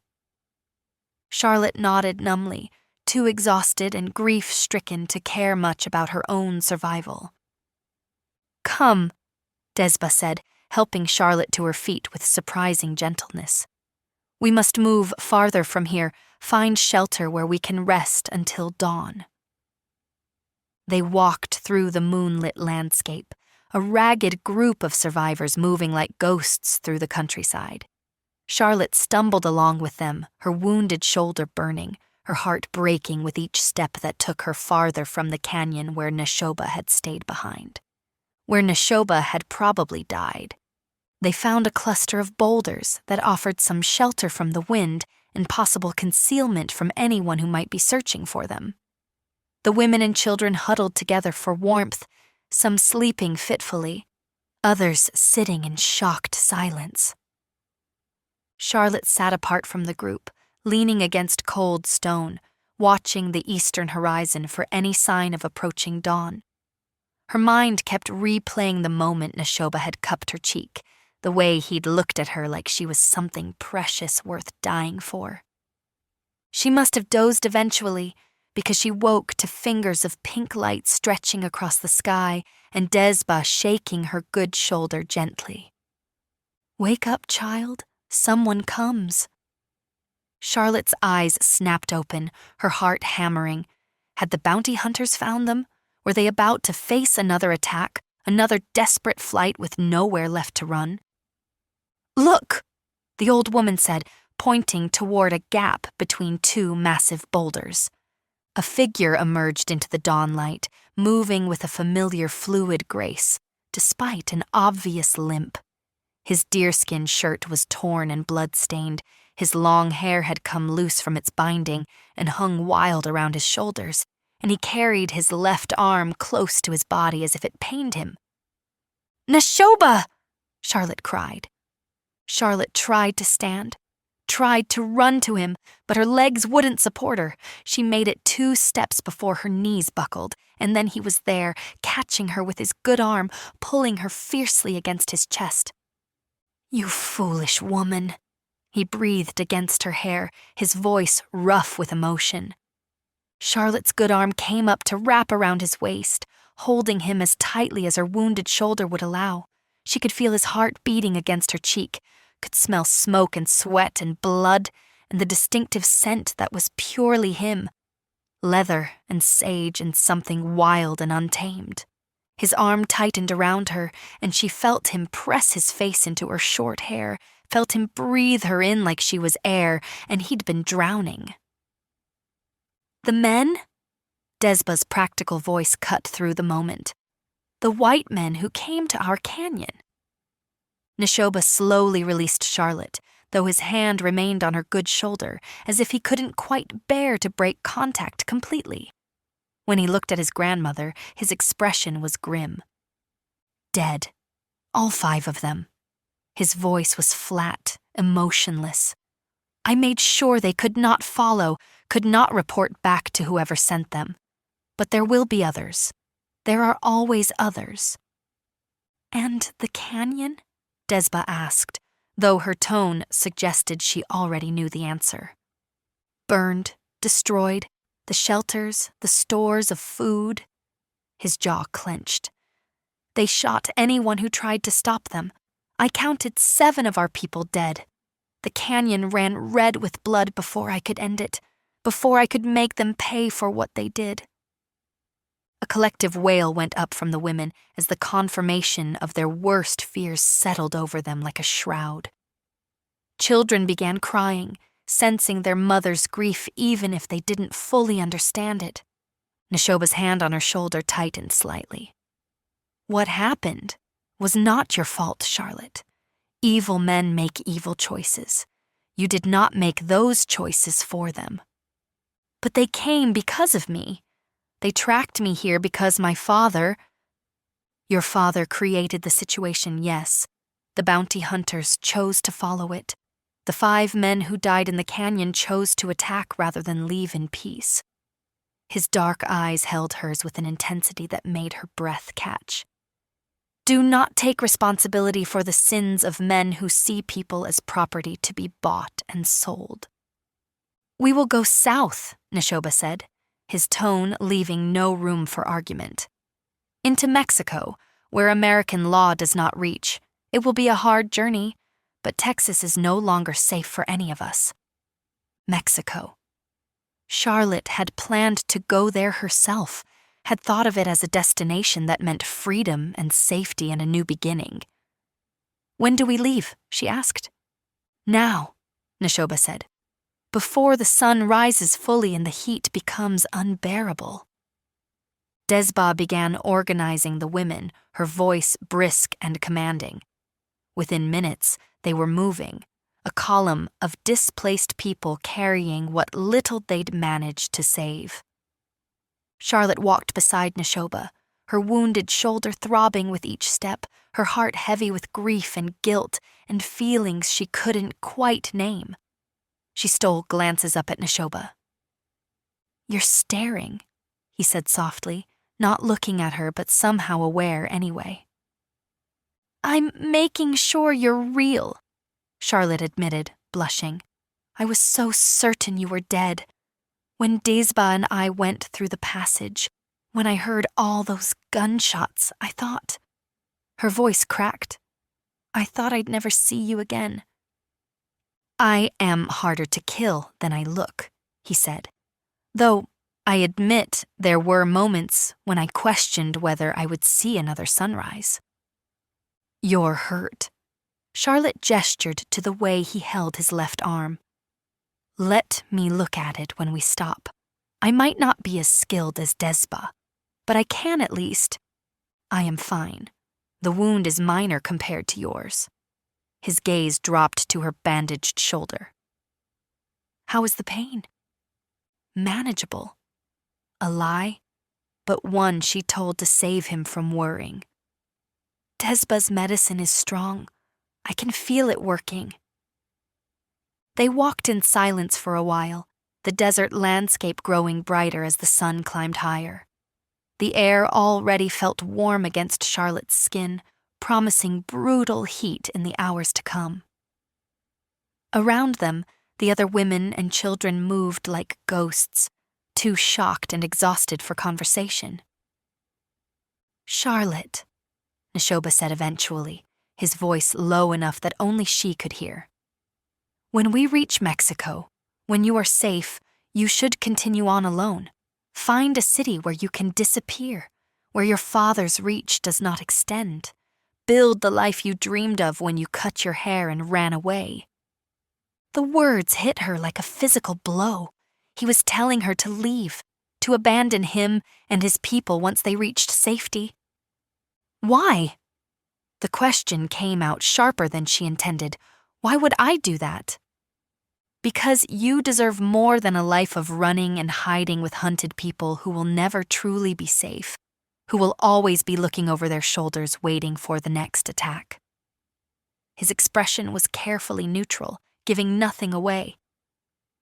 "Because you are young and brave and strong, and you have a whole life ahead of you that should not be spent grieving for a world you never belonged to in the first place." Charlotte stopped walking, forcing him to stop as well. The rest of the group continued past them, but she didn't care. She needed to say this, needed him to understand. "I don't want a life alone in some city where no one knows my name. I don't want to disappear into crowds of strangers and pretend this last week never happened." She met his eyes, willing him to see the truth in hers. "I want to stay with Desba, who calls me brave. I want to stay with you." Something flickered in his expression, hope, longing, fear, all tangled together in a way that made her heart ache. "You do not know what you are saying. You are exhausted and wounded and not thinking clearly about what such a choice would mean." His voice was gentle but firm. "I am Apache. You are white. The world will never accept us." "I don't care what the world accepts." Charlotte's voice rose despite her intention to keep this conversation private. "I care about what I feel, what I want, what makes me feel alive for the first time in my entire existence. And that's you, Neshoba. That's being near you, talking with you, learning from you. That's being part of something that matters more than money or property, or what other people think I should be." Neshoba stared at her, his expression shifting through emotions too quickly for her to track. Then, slowly, carefully. He reached out with his good hand and cupped her cheek the way he had in the canyon, his thumb brushing across her skin with heartbreaking tenderness. "You are either the bravest woman I have ever known," he said softly, "or the most foolish. Perhaps both." "Definitely both," Charlotte whispered, leaning into his touch despite the pain in her shoulder, despite the logical voice in her head screaming that this was madness, that she was throwing away her chance at a normal life for something impossible and doomed. But when had she ever wanted normal? When had she ever done what was expected or sensible or safe? Neshoba's thumb traced along her jaw, his eyes searching hers as if looking for something he needed desperately to find. Charlotte's breath caught in her throat, her heart hammering so hard she was certain he could hear it. "Charlotte," he started, his voice rough with emotion. A scream split the air. They both spun toward the sound, hands reaching for weapons, bodies tensing for another attack. But what Charlotte saw made her blood run cold for an entirely different reason. A rider had appeared on the ridge above them, a single figure on horseback, backlit by the rising sun so his features were impossible to make out. But even from this distance, Charlotte could see the rifle in his hands, could see the way he was surveying the group of women and children with calculated interest. And then he was joined by another rider, and another, and another. 6 men total, all armed, all looking down at the group of Apache refugees like wolves who'd just spotted a particularly vulnerable flock of sheep. The rider in the center raised his rifle, and Charlotte's stomach dropped as she recognized the distinctive shape of his profile, the expensive cut of his clothing that marked him as wealthy despite being covered in trail dust. Not a bounty hunter this time. Something far worse. "Charlotte Marie!" The voice carried clearly across the distance, cultured and cold and achingly familiar. "I've come to collect what belongs to me, daughter, and I suggest you don't make this difficult for anyone involved, or your new Apache friends will pay the price for your stubbornness."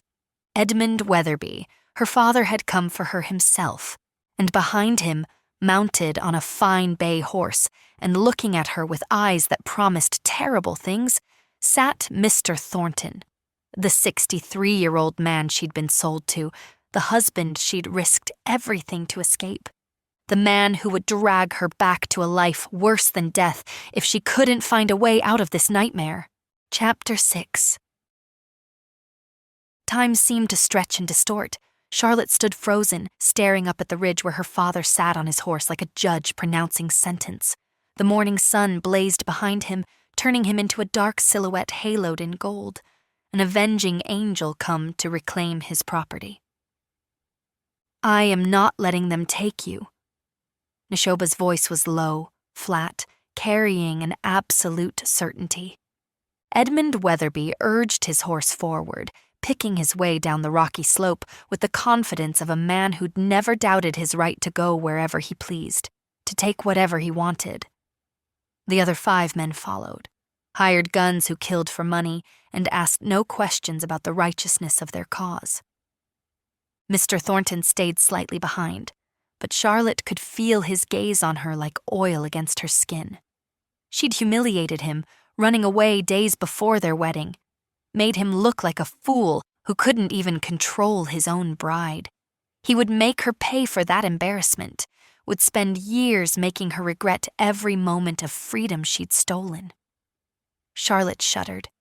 The Apache women had clustered together, pulling the children close, their faces showing the terrible resignation of people who'd seen this scene play out too many times before.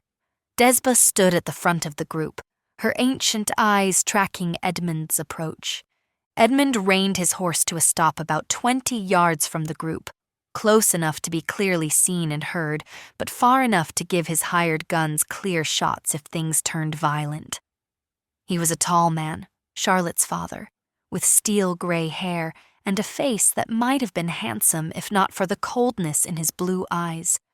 Eyes the same shade as Charlotte's own, a genetic reminder of the connection she wished she could sever. He wore expensive traveling clothes, a fine wool coat despite the Texas heat, leather gloves that probably cost more than most families earned in a month, boots polished to a mirror shine. Every inch of him proclaimed wealth, power, the absolute confidence of a man who'd never been told no in his entire life. "Charlotte Marie," he said again, his voice carrying the cultured accent of old Southern money.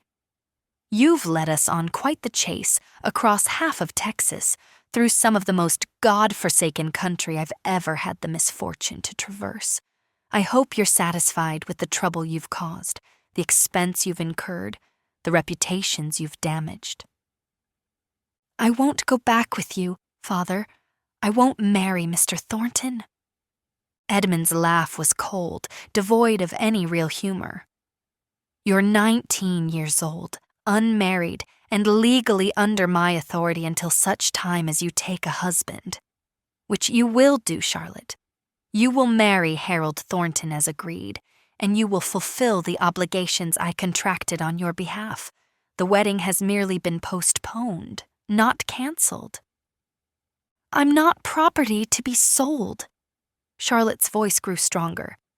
"I'm a human being with my own thoughts and feelings and rights. You can't just trade me away like a horse or a piece of land." "Actually, I can."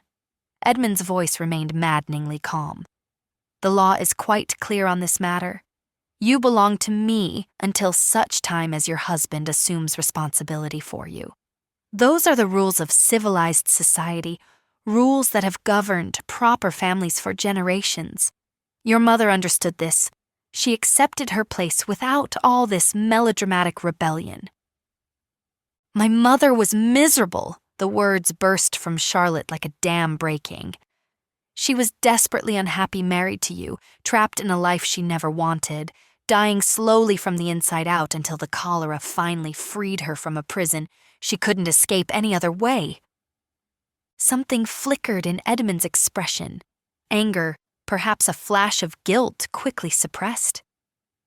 "Your mother's emotional state is irrelevant to this discussion. The point is that you have an obligation, a contract has been signed, and you will honor it. Come to me peacefully, and we can forget this unfortunate episode ever happened. Continue this resistance, and I'll be forced to take measures I'd prefer to avoid." His gaze swept over the group of Apache women and children with dismissive contempt, then landed on Neshoba with barely concealed hatred. "I see you've been keeping company with savages. That will stop immediately. You'll be cleansed of this contamination, taught to behave as a lady of your station should, and then you'll assume your rightful place as Mrs. Harold Thornton." Charlotte felt Neshoba tense beside her, felt the fury radiating from him in waves. "The only savage I see," Charlotte said, her voice ringing clear across the space between them, "is a man who would trade his only child for money and business connections. You're no better than the bounty hunters who attacked the Apache camp. At least they're honest about their greed. You hide yours behind words like obligation and proper society." Edmund's face flushed red with rage. "How dare you speak to me that way?" He urged his horse forward. "Seize her, and let's be done with this nonsense." Mr. Thornton looked directly at Charlotte, and she saw something in his rheumy eyes that made her skin crawl, possessiveness mixed with cruelty, the look of a man who would enjoy breaking her spirit, who viewed her resistance as an obstacle to overcome. "You'll learn your place soon enough, girl," Mr. Thornton said. "I've broken horses more spirited than you. By the time I'm done teaching you obedience, you'll beg for the chance to please me." Charlotte's stomach heaved. The thought of this man's hands on her, spending years enduring his cruelty and control, was a fate worse than death. "Take her! Kill anyone who interferes!" her father snapped to his hired guns. This was it. This was how it ended. Either she surrendered and condemned herself to a living death, or she resisted, and these men would slaughter everyone around her. Then, Neshoba stepped forward. He moved with deliberate slowness, his hands visible and empty of weapons, positioning himself between Charlotte and the approaching hired guns. I have traveled to the settlements, traded with the merchants, listened to the lawyers speak in the saloons when they think no one is paying attention. And I know that in the state of Texas, a woman of 19 has the right to refuse a marriage, even one her father has arranged. She can petition a judge, claim abuse or coercion, seek protection from the very law you claim gives you authority over her. Charlotte's heart leaped. Was that true?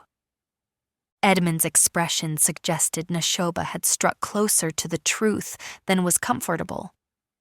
That's a matter for the courts to decide, not for an Apache savage who has no understanding. Charlotte will come with me now, and if she wishes to make a case before a judge later, that is her prerogative. Will she? Neshoba's voice took on an edge, sharp and dangerous. Will she survive long enough to reach a courthouse? Or will she have an unfortunate accident along the way, perhaps fall from her horse and break her neck, eliminating the problem of her continued resistance? How dare you suggest? I suggest nothing. I merely observe that wealthy men often find convenient solutions to inconvenient problems. That young women who resist their father's plans sometimes meet with tragic fates. Neshoba took another step forward, and Charlotte saw the hired guns tense, fingers moving to triggers. And I observe that you have brought armed men not to retrieve a daughter you love, but to capture property you view as having monetary value. That is not the action of a father. That is the action of a slave catcher. The comparison hit Edmund like a physical blow. His face went from red to purple, and his hand moved to the pistol at his belt. I will not be lectured on morality by a savage whose people are too primitive to understand the foundations of civilized society. You have no right. Neshoba's voice rose. You call me savage, but I do not sell my children. You call my people primitive, but we do not treat women as property to be traded for profit. You speak of civilization, but all I see is barbarity wearing expensive clothes and calling itself righteous. For a long moment, absolute silence reigned. Then Edmund drew his pistol. Enough! I've tolerated your insolence long enough. Men, take the girl. Kill the Apache if he interferes. Everything happened at once. The hired guns raised their rifles. The Apache women screamed and pulled the children behind them. Neshoba's hand moved toward his knife, even though Charlotte knew he'd never reach it in time to matter. And Charlotte stepped in front of him. No! She shouted, her voice ringing with authority. You want me? You want your property back? Then you take me without killing anyone else. You give these people safe passage out of Texas, and I'll come with you peacefully. That's the deal, Father. You're in no position to make bargains. A new voice cut through the tension like a knife. Lower your weapons, all of you, right now. Charlotte's head snapped toward the sound. A group of riders was approaching from the south, at least a dozen men, all wearing the dark blue uniforms of the United States Army. At their head rode an officer with a captain's insignia, his weathered face stern beneath the brim of his hat. Edmund straightened in his saddle, relief flooding his features. Captain? Thank God. I'm Edmund Weatherby, a respected rancher and businessman. These Apache have kidnapped my daughter, and this savage, he gestured toward Neshoba, is holding her against her will. I request your assistance in retrieving her and bringing these criminals to justice. The captain's gaze swept over the scene, the hired guns with their rifles trained on women and children, Neshoba standing protectively beside Charlotte, the obvious terror on the faces of the Apache refugees. That's an interesting interpretation of events, Mr. Weatherby, the captain said dryly. From where I'm sitting, it looks like you and your hired guns have cornered a group of women and children who pose no threat whatsoever. The captain rode closer, his men fanning out in a formation that effectively surrounded Edmund's group. Have your men lower their weapons, Mr. Weatherby. Captain, I demand you arrest these Apache and return my daughter to my custody. Edmund's voice had taken on a shrill edge.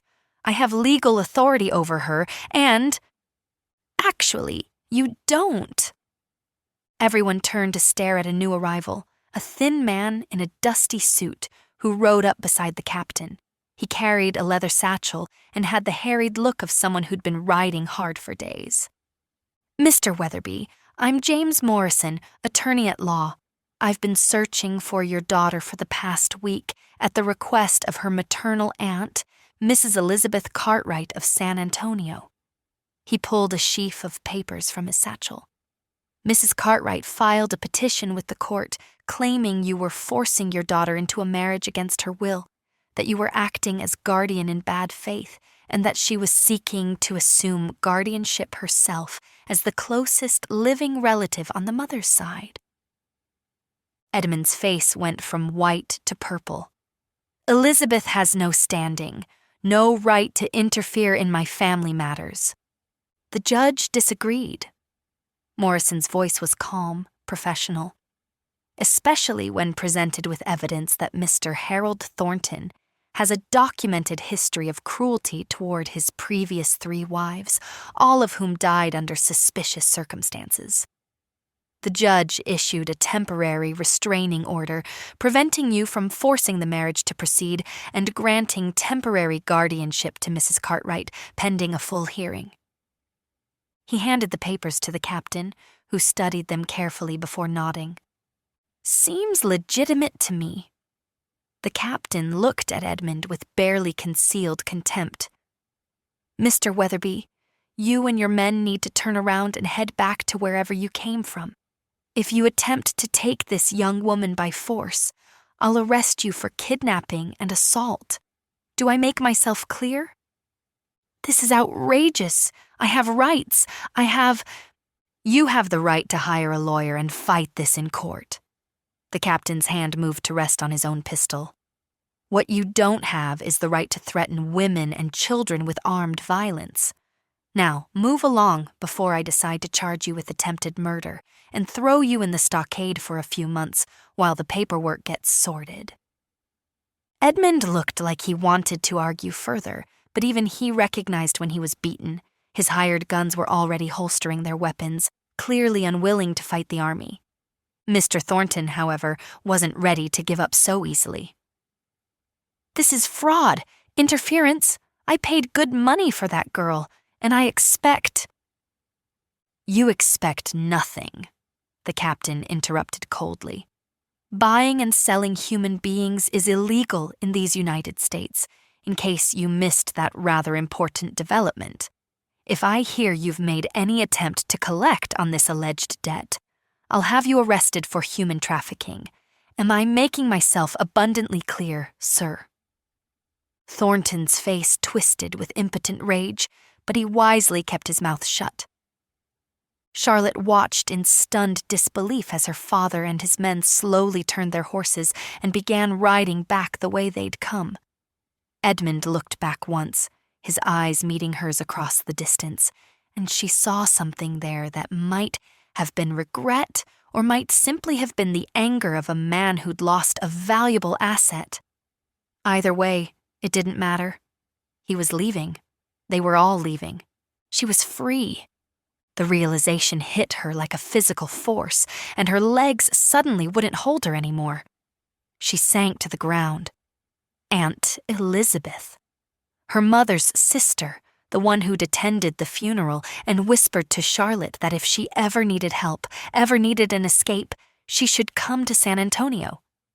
Charlotte had barely remembered the conversation, had been too deep in grief to process it properly. But Aunt Elizabeth had remembered, had been watching, waiting, and when Charlotte disappeared, had moved heaven and earth to find her and protect her. The captain dismounted and approached slowly, his hands visible and non-threatening. "Miss Weatherby, I'm Captain James Reeves, Fort Davis Cavalry. Are you injured? Do you need medical attention?" Charlotte looked up at him, tears streaming down her face, though she hadn't realized she was crying. "I'm shot, in the shoulder." "Let's get you to the fort and have the surgeon look at that wound." He glanced at Neshoba, who'd moved to stand beside Charlotte with protective intensity radiating from every line of his body. "You're the one they call White Wolf? The Apache they've been hunting for killing those 3 trappers?" Neshoba's expression went carefully blank, but he nodded once. "Interesting, because about 3 days ago, a French trapper came into the fort claiming he'd witnessed the whole thing. Said it was white men who did the killing, white men who tried to frame the Apache for their crime." Captain Reeves studied Neshoba with shrewd eyes. "Said there was one Apache watching from the ridge, but he didn't participate, didn't kill anyone. We've arrested the men responsible. They'll hang for murder." The words hung in the air like a miracle, like something too good to be true, but somehow, impossibly, real. "So I am not hunted anymore?" Neshoba asked carefully. "Not wanted for murder that I did not commit?" "You're not wanted for anything, as far as I know. In fact," Captain Reeves pulled another paper from his coat. "The governor has issued a general pardon for any Apache who agrees to relocate to the reservation peacefully. It's not a perfect solution, I know, but it's better than being hunted across Texas by every bounty hunter with a gun and a grudge." Desba had approached during this exchange, her ancient eyes shrewd and calculating. "And if we do not wish to go to a reservation, if we wish to travel to Mexico where we have family, where the land still remembers our names?" The captain sighed. "Officially, I'm supposed to escort you to the reservation. Unofficially?" He glanced at his men, who were all suddenly very interested in checking their horses' hooves or adjusting their saddles. "I can't stop refugees from traveling south to visit family, and I certainly can't waste army resources chasing women and children across the desert when I have actual criminals to apprehend. If you happen to cross the border before I notice you're gone, well, these things happen." Desba's lips quirked in what might have been a smile. "You are wiser than most white soldiers, Captain. Perhaps there is hope for your people after all." "Perhaps." He turned back to Charlotte. "Miss Weatherby, Mr. Morrison has papers for you. Your aunt is waiting in San Antonio, eager to see you and offer you a place in her home. You're under her guardianship now." Morrison stepped forward, handing Charlotte an envelope. "Your aunt asked me to give you this. She said you'd understand." Charlotte opened it with shaking hands. Inside was a letter in her aunt's familiar handwriting. "Dearest Charlotte, I should have acted sooner. Should have intervened when your mother first told me about Edmund's plans for you. I was a coward, afraid of causing family strife, afraid of overstepping my bounds. I will regret that cowardice for the rest of my life. But I can act now, and I have. You are free, child, free to choose your own path, your own future, your own life. Come to San Antonio if you wish. My home is yours, and my resources are at your disposal. Or go wherever your heart leads you. The choice is entirely yours, as it always should have been. Your mother would be so proud of your courage. I know I am. With love, Aunt Elizabeth." Charlotte read the letter 3 times, tears blurring the words. Then she carefully folded it and tucked it into her shirt. "Captain Reeves, I appreciate everything you've done, and please thank my aunt for her intervention. But I won't be going to San Antonio. Not yet, anyway." The captain's eyebrows rose. "Oh, where will you go then?" Charlotte looked at Neshoba, at Despa, at the group of Apache women and children who'd taken her in, despite every reason not to trust her, who'd protected her and taught her and shown her what real family could look like. "South," she said simply. "To Mexico, with people who've become my family, if they'll still have me." Despa snorted. "Foolish white girl. Of course we will have you. You bled for us. You took a bullet meant for me. You are one of us now, whether you were born Apache or not." "You're certain about this?" Captain Reeves asked Charlotte gently. "It's a hard life, always moving, always uncertain. Your aunt can offer you comfort, safety, education, opportunities. My aunt can offer me those things whenever I'm ready for them," Charlotte interrupted. "Right now, I need something more important than comfort. I need freedom, real freedom, not the kind that comes with conditions and expectations and other people's ideas of what my life should look like." She stood, ignoring the pain that lanced through her wounded shoulder, and looked directly at Neshoba. "If you'll have me. If I won't be a burden or a danger to your people. If ... Charlotte." He said her name like a prayer, like something sacred. "You could never be a burden. You are brave and strong and stubborn enough to survive anything this land throws at you. If you wish to come with us, if you truly choose this path knowing how difficult it will be, then yes, we will have you." The captain sighed, but he was smiling slightly. "Very well. I can't say I approve, but I also can't stop a woman from making her own choices. That's rather the point of all this, isn't it?" He mounted his horse and gestured for his men to do the same, and the soldiers rode away, Morrison with them, leaving the group of refugees standing in the morning sun with the future stretching before them like an unmarked trail. For a long moment, nobody moved. Then, Neshoba took Charlotte's good hand in his, and she felt that same electric connection she'd felt before. That sense of rightness that transcended logic and reason and everything she'd been taught about how the world worked. "Are you sure?" he asked softly, his dark eyes searching hers. "Truly sure. Because once we cross that border, there is no going back. No comfortable house in San Antonio, no society balls, no life of ease and privilege. Just dust and heat and constant movement, always looking over our shoulders, always ready to run. I've never been more sure of anything in my life." Charlotte squeezed his hand, felt his fingers tighten around hers in response. "I don't want ease and privilege. I want to be with people who see me as human rather than property. And I want to be near you," she whispered. "I want to know you, learn from you, understand you.